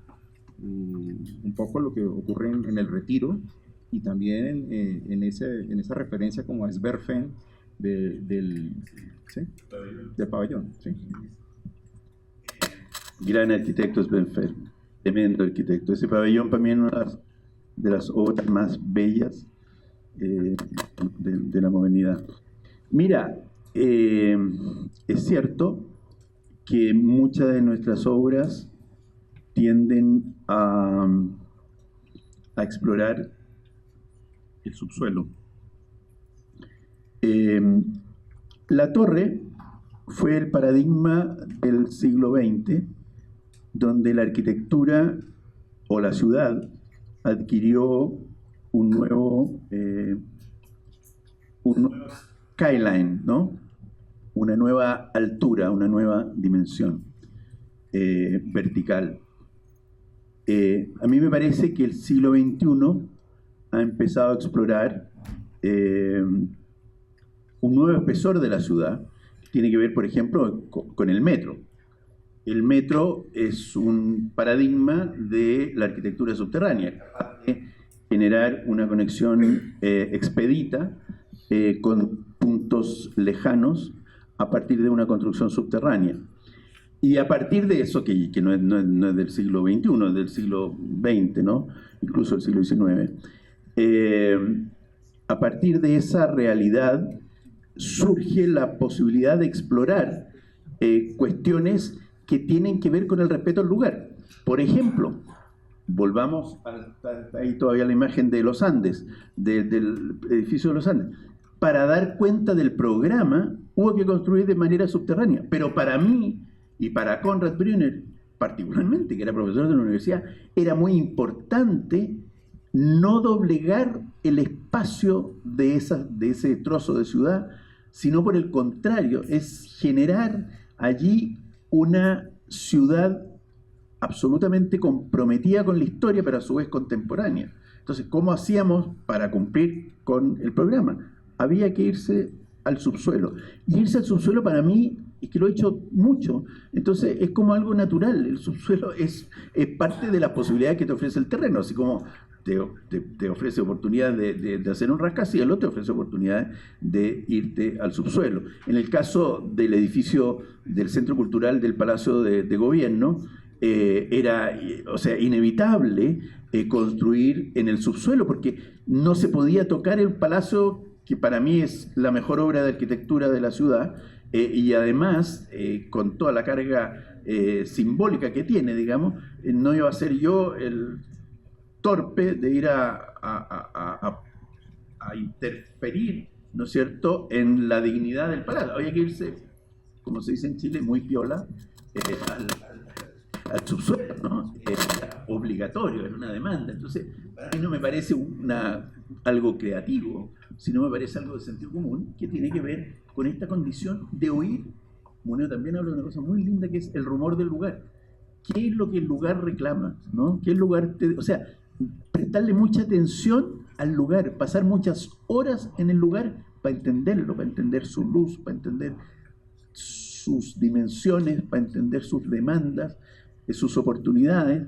Entonces, la verdad es que tal vez esta recurrente del subterráneo sea una cuestión que tiene que ver con eso, con oír el rumor del lugar. El caso de la capilla es distinto. En el caso de la capilla, a ver, yo, digamos, tuve estoy hablando de cosas bien íntimas, pero ya es tarde, así que puedo hacerlo. Yo tuve una formación católica, pero renegué de la religión. Y hoy día soy agnóstico. En el momento de hacer la capilla era agnóstico. Y justamente me planteaba, decía, a ver, pero recordemos el evangelio que nos enseñaron. El evangelio era de un Jesús que venía a la tierra, que se hacía hombre, que trabajaba con el dolor, con los problemas del día a día, todo.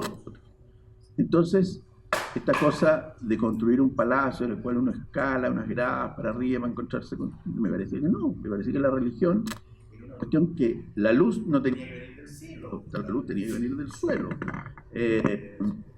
Me parecía que los durmientes reciclados que daban cuenta de la trayectoria infinita del hombre, ¿no es cierto?, del tren por el mundo, era el material apropiado.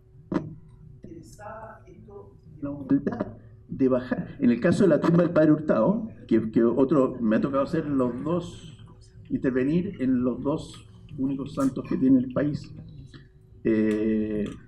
Y en la tumba del Padre Hurtado, que es un proyecto precioso que habría venido bien a esta conferencia, o a esta conversación más bien dicho, también se hunde la idea de la humildad, de irse hacia abajo y no hacia arriba, digamos, de encontrarse con el dolor como una cuestión cotidiana, con las flaquezas, con las luces, con las sombras.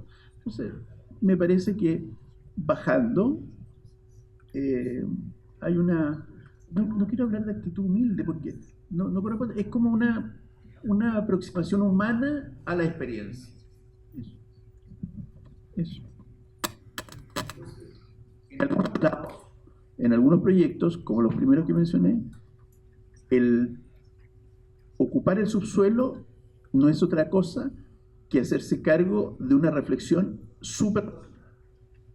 En los otros casos de las capillas, del santuario del Padre Hurtado, de los dos santos, digamos, tiene que ver con una actitud espiritual, con una aproximación más mística, digamos, al problema. Arquitecto Urdurraga, ¿cómo está? Buenas noches. Yo he notado algunas cosas que usted ha dicho a lo largo de la charla. Una de las que usted ha insistido mucho es el tema de que en la arquitectura no hay papel, ya está intrínseco el espacio, el lugar, y el lugar da respuestas, y es desde el lugar donde el arquitecto construye el pensamiento del proyecto, es como lo he interpretado. Y a mí me llama mucho la atención, o me gustaría indagar un poco, porque mi curiosidad radica es pensar usted como persona que ha ingeniado cada uno de estos edificios, hilando en un común denominador. ¿Cómo hace usted para proyectar el edificio? ¿Cómo hace para usted reflexionarlo? Y quiero volver a esta discusión con el tema de Aldo Rossi, yo allí identifico desde mi perspectiva una discusión interna suya con hacer del edificio un elemento primario de la ciudad, cuando usted intenta de alguna forma como hacerlo sutil. Veo algunos proyectos que son inclusive técnicamente macizos, pero aún así logran ser proyectos que son sutiles, mientras que otros que no se han mostrado en esta presentación, por ejemplo el edificio de Las Condes o el pabellón gastronómico que usted también, digamos, ingenió, que terminan siendo una especie de monumento.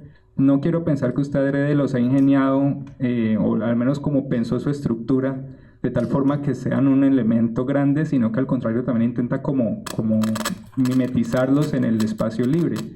No sé si sea también una intención de intentar desaparecerlos, como lo que se alcanza a ver en algunos de estos proyectos, o hacerlos más sutiles. Entonces me gustaría saber usted más a fondo cómo proyecta sus proyectos, sin ser muy curioso, y como a grandes rasgos cómo los piensa. Mira, insisto en aquello que me marcó mucho, digamos, en esta conferencia. La conferencia de Moneo en el año 95 fue en Japón y creo que haber sido en 98 que repitió esa conferencia en Santiago de Chile.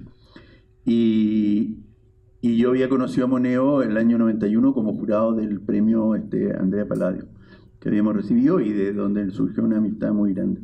Entonces, bueno, me toca conversar con él recurrentemente. Y vuelvo a la idea de Moneo cuando dice el lugar es el primer material con que cuenta el arquitecto. Entonces, atender lo que el lugar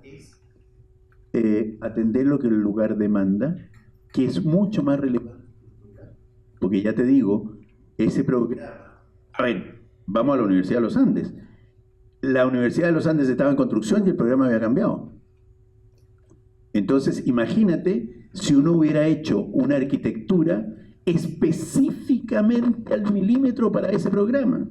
Hubiera entrado a demoler. Entonces, la primera aproximación es construir desde el lugar. Y obviamente construir o proyectar significa una mezcla de intuición y de razón. La razón tiene que ver con el análisis del lugar, tiene que ver con condiciones específicas, con presupuestos, con demandas. O sea, a ver, no obstante el cliente tenga un programa que tú quieras subvertir a partir de la neutralidad, no puedes conocer ese programa, pero tienes que ingeniártelas para que ese programa, el día que sea requerido el cambio, ese cambio pueda tener lugar. De manera que es una mezcla de razón y de intuición. Y esa intuición tiene que ver con tu sensibilidad,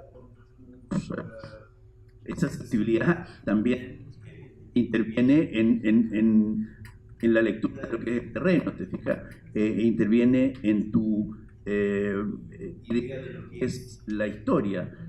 Ya hacia la diferencia entre el postmodernismo con, por ejemplo, lo que era la Casa Corruchet, que se inscribe en una lógica histórica de medianero, de fachada continua. Sin embargo, en el interior subvierte, ¿no es cierto?, el orden de las casas aledañas clásicas y genera una arquitectura nueva extraordinaria. Entonces, la verdad que te digo que es una mezcla de intuición y razón, pero donde el terreno es el primer material que tú tienes enfrente. Porque además, no obstante, la obra surge desde un origen privado. La mayoría de los encargos que recibimos, o buena parte de los encargos que recibimos, surgen de un encargo privado, así ya sea del Estado, pero es el Estado, en tanto Estado que sugiere un determinado proyecto. No obstante aquello, tu obligación es hacer un proyecto público. Así el proyecto, el encargo sea privado. Tienes que generar condiciones, digamos, colectivas del edificio. O sea, el edificio, los usuarios del edificio no son solamente los que habitan adentro, son más relevantes, a mi entender, los usuarios que transitan frente al edificio. Entonces, porque ese es el edificio, eso es lo que construye la ciudad. No lo construye el interior del edificio, lo construye el exterior del edificio. Entonces, bueno, esas son las cuestiones que uno tiene en la cabeza. Y cuando el edificio, bueno, la pone en la juguera, como se dice, y las echa a batir.